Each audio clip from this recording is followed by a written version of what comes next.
Halo teman-teman, para subscribers dan viewers YouTube Maro Channel. Ketemu lagi dengan saya Maro di Maro Channel. Pada kesempatan ini kita akan membahas satu kejadian yang begitu penting.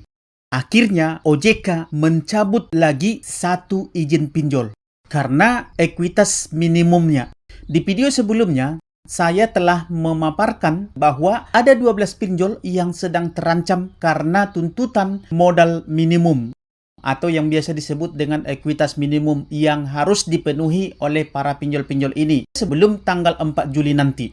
Nah, oleh karena itu, makanya sebelum tanggal 4 Juli nanti, mereka ini akan sangat gencar sekali untuk menagih kalian. Mereka akan semakin gencar, mereka akan semakin barbar, semakin brutal untuk menagih kalian. Bahkan para debt kolektornya akan datang ke rumah kalian berkunjung dan akan berusaha untuk melakukan segala cara untuk menagih kalian. Namun apapun itu kalian jangan pernah takut karena kalian tidak akan pernah bisa dipaksa oleh para debt kolektor ini dengan cara apapun. Dan karena galbay itu tidak ada hukum pidananya, tidak akan masuk penjara dan kalian tidak akan bisa diapa-apain oleh para debt kolektornya, baik yang debt kolektor online maupun debt kolektor lapangan yang langsung datang ke rumah kalian.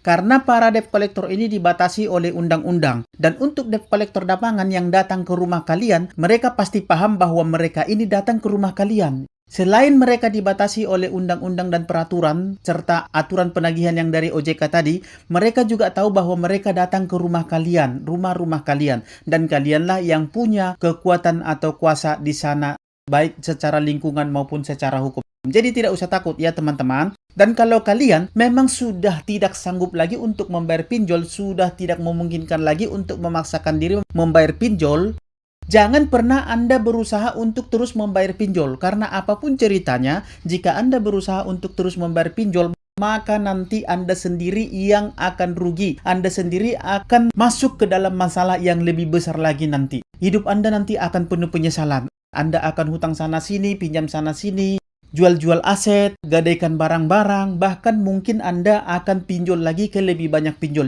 Jadi akan semakin besar masalahnya kalau Anda memaksakan diri untuk terus membayar pinjol. Nah, bagi kalian yang belum sanggup untuk memulai galbay, belum punya mental yang kuat, yang belum bisa mengendalikan pikirannya, yang belum bisa mengendalikan ketakutannya, silahkan bergabung ke grup WA dan Facebook P3N, Persatuan Pemberantas Pinjol Nusantara. Masuk ke grup ini kalian pasti akan sanggup untuk memulai galbay. Di grup ini kalian pasti akan bisa memutuskan hubungan kalian dengan yang namanya pinjol. Supaya kalian terbebas dari yang namanya jeratan setan pinjol. Di grup ini ada banyak teman-teman kalian dari berbagai wilayah yang ada dari seluruh wilayah Indonesia. Dan mereka sudah terbebas dari yang namanya pinjol. Tentu mereka siap untuk membantu kalian di grup ini untuk saling mensupport, untuk saling memberi dukungan, saling memberi informasi, saling memberikan tips-tips dan cara-cara galbay di grup ini. Tapi ingat, bagi yang tidak mampu saja karena keadaan kondisi dan ekonomi yang sudah tidak memungkinkan lagi untuk terus melakukan pembayaran kepada pinjol. Tapi bagi kalian yang masih mampu, sorry, kita bukan mengajari orang untuk jahat. Di grup juga saya selalu mengatakan begitu. Kita tidak mengajari orang untuk jahat. Jadi silahkan bagi yang mau bergabung, bergabunglah lewat link yang sudah saya sematkan di kolom komentar video ini. Baik, kita lanjutkan pembahasan kita. Tapi sebelum kita lanjutkan, saya mau tunjukkan dulu ini kepada teman-teman. Jadi di sini dikatakan, di sebelah kiri saya ini, OJK terapkan kebijakan baru mulai tanggal 31 Juli 2025. Para peminjam online tidak bisa berkutik lagi. Alasannya kenapa? Simak alasannya. Begitu ya kan? Bahasanya memang agak ini ya. Kita baca. OJK telah menetapkan bahwa mulai tanggal 31 Juli 2025, penyelenggara pindar wajib menjadi pelapor SLIK sebagaimana diatur dalam Peraturan Otoritas Jasa Keuangan POJK nomor 11 tahun 2024. Kata PLT Kepala Departemen Literasi Inklusi Keuangan dan Komunikasi OJK Ismail Riyadi dalam keterangan resminya pada hari Rabu tanggal 8 bulan 6 2025. Kalau masalah SLIK OJK, dari dulu saya sudah pernah terangkan kepada teman-teman bahwa ini memang sudah merupakan satu risiko. Tapi kalau kalian memang sudah tidak sanggup lagi untuk membayar, ya tidak usah takut. Mungkin berpikir positif saja. Mungkin dengan kena SLIK OJK, maka kalian akan terbebas dari namanya hutang piutang. Jadi kalian tidak perlu pusing lagi untuk membayar hutang piutang, memikirkan cicilan setiap bulannya. Mau beli mobil, beli motor, ya kan? Atau mau beli barang-barang, ya silahkan menabung saja. Mungkin itu akan mengajari Anda untuk mengelola keuangan yang lebih baik. Artinya, kalian berpikir positif saja. Dari dulu juga sudah ada slik ini, ya kan? Oke, kita lanjut teman-teman. Akhirnya, OJK ini mencabut izin pinjol ini karena ekuitas minimum. Jadi, sudah ada total 8 izin usaha pinjol OJK yang telah dicabut karena berbagai aturan dan peraturan. Dan sekarang ini ada 12 pinjol lagi yang sedang terancam karena tuntutan modal minimum ekuitas yang harus dipenuhi oleh para pinjol-pinjol ini. Jadi, mereka pasti akan semakin barbar untuk menagihnya seperti yang saya katakan tadi. Jadi kita lihat dulu apa sajakah izin usaha pinjol-pinjol yang telah dicabut oleh OJK dalam waktu belakangan ini. Jadi sepertinya ini akan terjadi banyak perubahan ke depannya.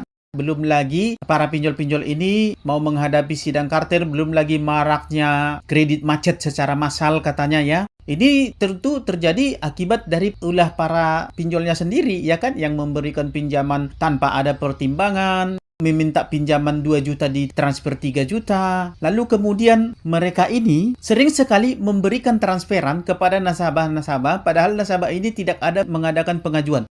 Tiba-tiba saja nasabah ini sudah menerima transferan di rekening mereka. Nah, ketika debt collector juga menagih, belum lagi jatuh tempo, mereka sudah menagih dengan cara yang tidak wajar ya, bahkan main ancam-ancam. Nah, apalagi setelah jatuh tempo. Jadi, mereka ini setelah jatuh tempo, mereka mengancam-ancam, memaki-maki, menekan-nekan, bahkan menyampaikan kata-kata atau kalimat-kalimat yang tidak senonoh.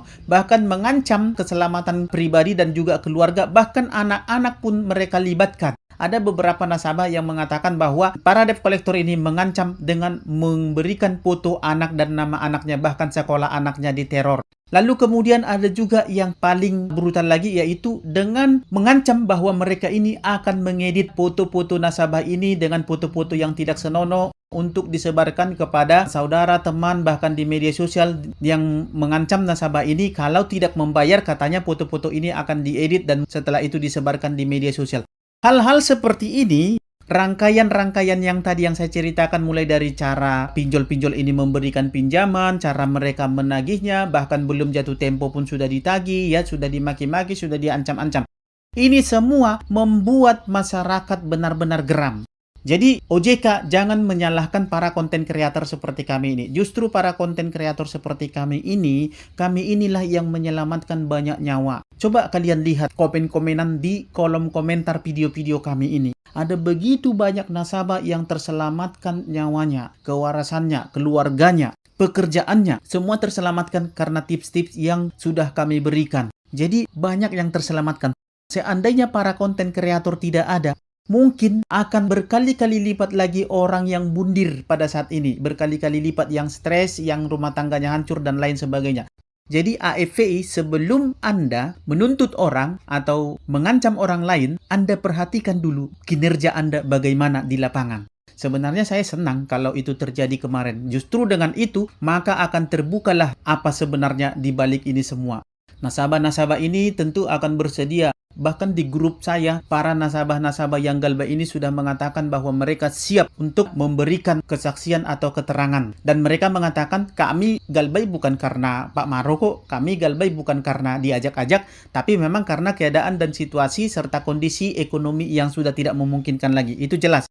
Bahkan kalau diminta, suatu saat seumpamanya ini bisa terjadi dilaporkan tapi saya merasa ini tidak akan bisa dilaporkan ya, karena memang tidak ada dasar hukumnya. Apa dasar hukumnya untuk melaporkan para konten kreator? Coba, ya kan, kami mengadakan edukasi menyelamatkan banyak nyawa, menyelamatkan banyak kebahagiaan, apa? Coba, nggak ada. Nggak ada yang bisa mereka lakukan, karena kami bukan penjahat, justru kami berjasa kepada banyak orang. Harusnya kalianlah yang dipidana dalam hal ini. Karena sudah berapa banyak korban-korban yang timbul akibat ulah dari para pinjol-pinjol ini.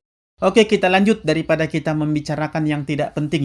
Seperti ancaman-ancaman dari S. Jafar atau siapalah nama bapak itu ya. Saya justru ketawa ketika dia mengancam mau mempidanakan para konten kreator. Katanya, saya pikir ini orang bagaimana ini ya. Oke, kita lanjutlah. Udah, kita nggak usah bicarakan itu lagi. Oke. Jadi total ada 8 izin usaha pinjol OJK yang telah dicabut. Yang pertama adalah pinjol ringan. Yang kedua Tanifan. Yang ketiga Dana Fala. Yang keempat Jambatan Emas. Yang kelima Investri. Yang keenam koin P2P. Yang ketujuh adalah pinjol Crowley. Dan yang sekarang ini OJK mencabut lagi izin pinjol dari PT Sarana Sulteng Ventura. Jadi mudah-mudahan ke depannya kita berharap, jujur aja kita berharap yang ke-12 pinjol ini lagi yang sedang menunggu ekuitas minimal ini, yang sedang dituntut oleh OJK dengan ekuitas modal minimal ini, yang batas akhirnya ini 4 Juli nanti, mudah-mudahan lebih banyak lagi yang ditutup. Karena kita sebenarnya sangat-sangat prihatin sekali dengan kondisi dan keadaan ekonomi yang ada di negara kita ini sekarang, terutama kalangan kelas menengah ke bawah. Karena inilah yang memakai pinjol-pinjol. Mereka-mereka inilah yang kurang literasi yang memakai pinjol. Dan pinjol juga membohongi. Katanya bunganya sekian, ternyata ditransfer sekian. Pinjaman 1 juta dikurangi untuk ADM segala macam yang ditransfer hanya 800 sekian bahkan 700 sekian. Jadi mudah-mudahan ke depannya ya ditutuplah lebih banyak lagi ya teman-teman. Oke, bagaimana menurut pendapat para teman-teman? Silakan komentar di kolom komentar video ini. Baik, sampai di sini dulu pembahasan kita pada sesi kali ini. Semoga bermanfaat buat teman-teman. Jangan pernah kendor semangatmu untuk galbay, apalagi karena keadaan dan kondisi ekonomi yang sudah tidak memungkinkan lagi untuk terus membayar pinjol. Utamakan kebutuhan keluarga dan diri pribadi Anda. Karena kebutuhan keluarga itulah yang menjadi tanggung jawab Anda. Dan kesehatan mental Anda perlu jaga supaya Anda bisa berjuang untuk keluarga. Supaya Anda bisa memperjuangkan orang-orang tercinta yang sedang Anda perjuangkan sekarang. Oke teman-teman, sampai ketemu di sesi-sesi berikutnya. Dan akhir kata saya ucapkan salam sahabat.